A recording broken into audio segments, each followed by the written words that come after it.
Welcome, Dr. James Beckett, Sports Card Insights. Here with Rich Klein. We're going to talk about the 99 Pacific baseball products. We had talked about 98. Mike Cramer, the CEO and founder of Pacific Trading Cards, his spreadsheets from back in the day with production numbers and distribution numbers. Fascinating. We wish we had contemporaneous stuff from Topps and Panini and Upper Deck, but these are competitive situations. But now this has been 22 years.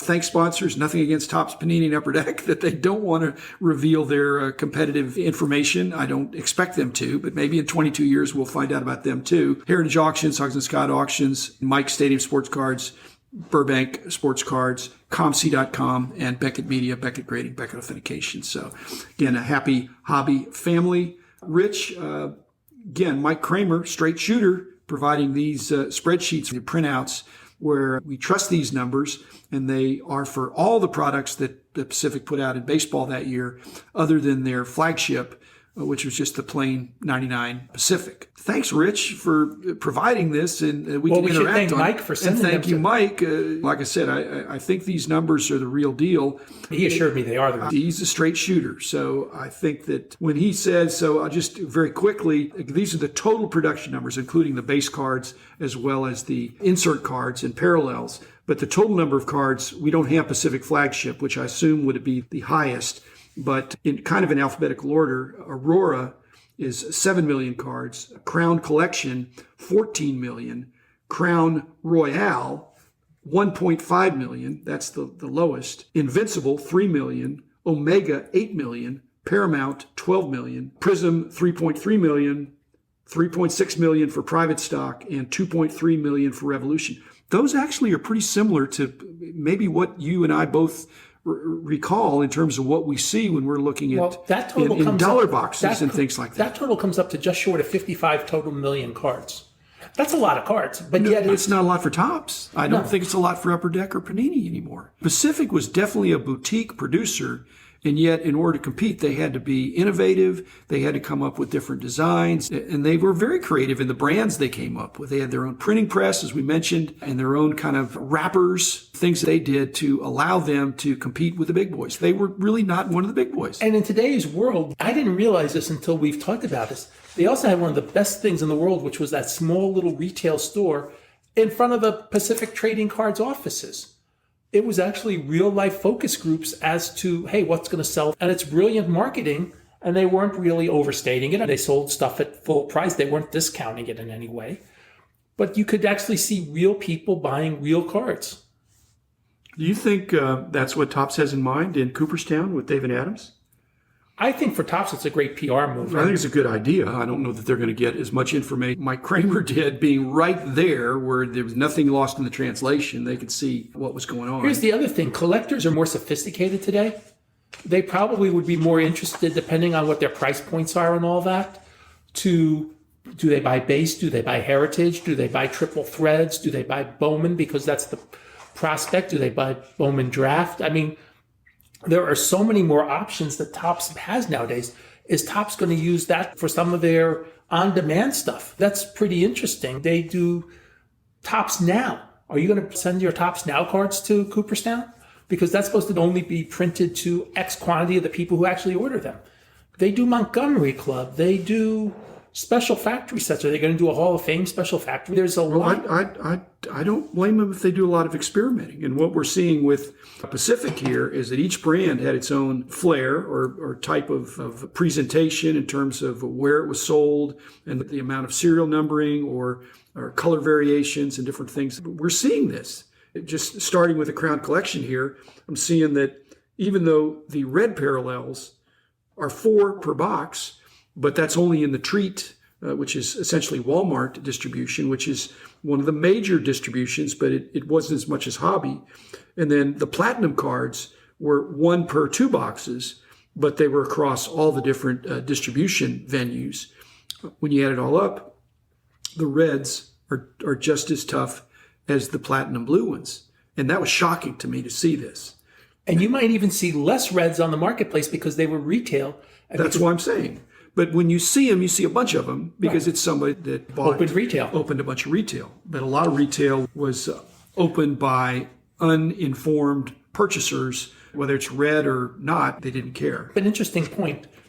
Pacific, on all their things, they had a brand identity. You buy Pacific, the regular Pacific baseball cards or football cards or hockey cards, you have a pretty good idea of what you're going to get. Right. Consistency across sports within those sub-brands. And there's something to be said for that. I know that when Topps used to come down every few months and meet with us, that was one of the things they stressed. Well, they were doing all the sports in those days. But they also stressed brand continuity. Yeah.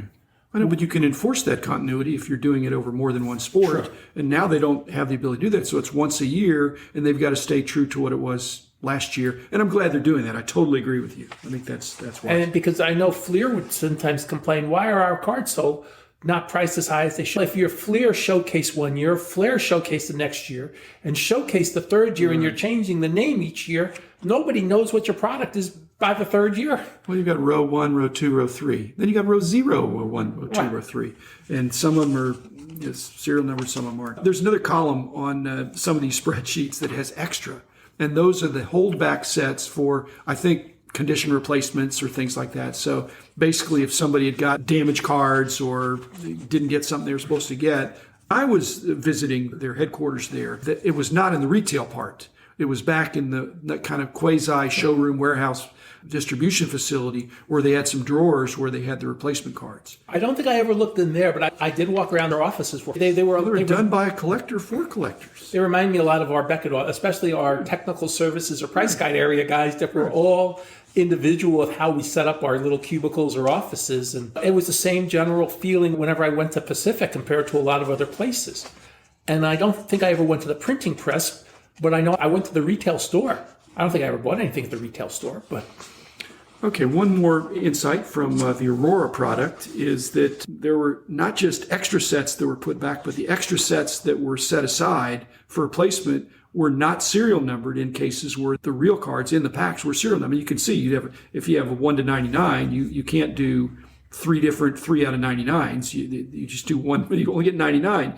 But they print 20 extras in case, I guess, number 3 of 99 had gotten damaged or something in the pack, if someone could prove that, and then they could send a replacement, which would not be serial numbered. And we got some of those. And because they didn't want to put them in the pack. We don't want to take away we were doing black and white photos for our annual guides, and a lot of our cards, or even the price guide section, they're black and white photos, so we don't need to have an actual serial number on the card to make the point. Where if you're doing full color, you have to have the serial number, but black and white, and it would pop, and it'd be obvious that it wasn't there. Okay, gotcha. The Crown Royale, I think, as we've been looking at this, it shows how scarce the Crown Royale. Even the base cards are a work of art with ornate. And if you think about it, the Crown Royales are so elegantly printed that makes they're like insert cards. Yeah, no one would think that's a base card unless you knew. But I was pointing out that in the Cramer's Choice cards that they put in that, even box toppers, they had the first rainbows, I think. Yeah, isn't that pretty amazing that without knowing to call them rainbows, Mike Cramer invented the rainbow concept? But they were metallic ink. In fact, they probably haven't gotten as much credit as the PMGs and those kind of things, but they were similar in the sense that they were striped metallic inks and foil treatments that really popped. Well, maybe we need to do what's happened with the people who designed the PMGs and all that and bring them back to the hobby too and let them design some sets for some of these card companies. Yeah. Okay, we get to Invincible. The first thing I noticed is that these are 3 cards per pack, which is generally the mark of a more premium product. And I'm not saying that, well, I guess I am saying I think this is a mistake. When I look at the spreadsheet here, it is easier. There are more cards then of some of the insert sets than there are of the base cards. And there's something wrong with that. There's a lot wrong with that. And we see that in the dollar boxes. Because they're in the dollar box and they look, oh, this is a different design. This is an insert. Oh, it must be good because it's an insert. No, it's actually worse than a base card. And yet the base cards for Invincible, there really aren't that many.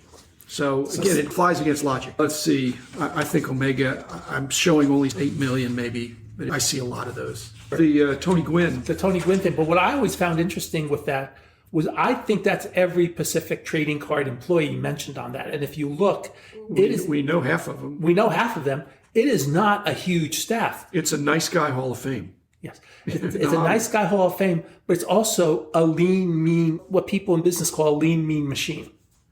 Here's the thing. You and I are looking at this the opposite way the leagues are looking at this. I'm looking at this as a resourceful, lean, as you are, resourceful, lean SWAT team, people that are really committed to putting out great cards. I think the Players Association and Major League Baseball look at this saying, why are we dealing with these guys? They're not big enough to do what we need to get done. And in fact, I think what they did well, but their team had to be way smaller than certainly the Topps or any of the others of the day. I'm impressed. They had people there that were like in the early days of our company where people didn't say, hey, that's not my job. They said, hey, this needs to be done. I can do that. And I think that's exactly the culture they had. Paramount, I think, was a little bit lower end set. I see a lot of those. What's interesting is 1999 is also the year after the great home run chase of McGuire and Sosa.